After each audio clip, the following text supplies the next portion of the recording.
কাঁচা মাছের ঝোল যারা খেতে পছন্দ করেন না বা শুনলেই নাক সিটকান তাদের উদ্দেশ্যে বলছি, তারা একবার হলেও এভাবে রান্নাটি ট্রাই করে দেখবেন।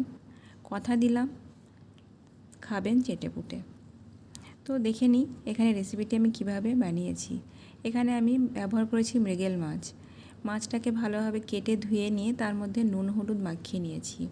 এবার কড়াইয়ে তেল গরম করে নিয়ে প্রথমেই দিয়ে দেব 5 ফোড়ন, তারপর দিয়ে দেব পেঁয়াজ কাঁচা লঙ্কা। পেঁয়াজ কাঁচা লঙ্কাটাকে কিছুক্ষণ ভেজে নেব, তবে খুব ভালোভাবে লাল করে ভাজবো না, ব্যাস হালকা এরকমভাবেই থাকবে। এবার ওর মধ্যে দিয়ে দেব টমেটো এবং আদা রসুন বাটা, আর দিয়ে দেবো একটুখানি পানি যাতে পেঁয়াজটা পুড়ে না যায়।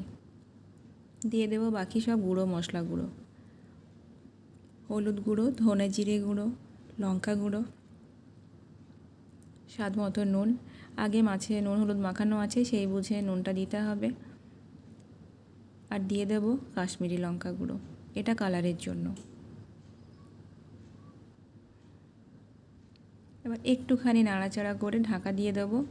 তবে অন্যান্য মাছ বা মাংসর মতো মশলাটাকে অতটা কষিয়ে গলিয়ে নেব না, গোটা অবস্থাতেই থাকবে পেঁয়াজ এবং টমেটোগুলো।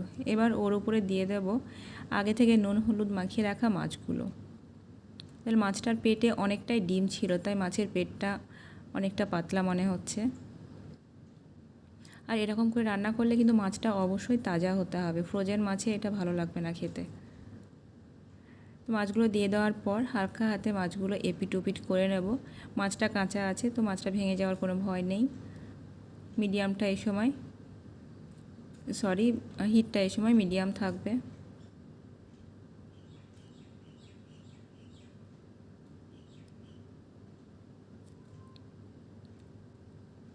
মাছটা আমার সুন্দর করে এপিট ওপিট উল্টে পাল্টে কষিয়ে নেওয়া হয়ে গেছে।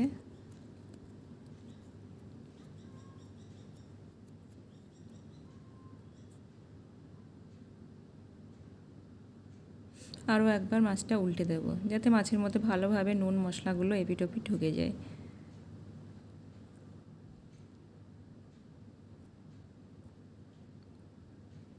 এখানে মাছটা আমার খুব ভালোভাবেই কষিয়ে নেওয়া হয়ে গেছে। এবার আমি যতটুকু ঝোল খাবো ততটা পানি অ্যাড করে দেবো, তবে আমি খুব বেশি ঝোল খাবো না। আর উপর থেকে ছড়িয়ে দেবো একটু সর্ষের তেল দিয়ে ঢাকা দিয়ে 2-3 মিনিটের জন্য রান্না হতে দেব।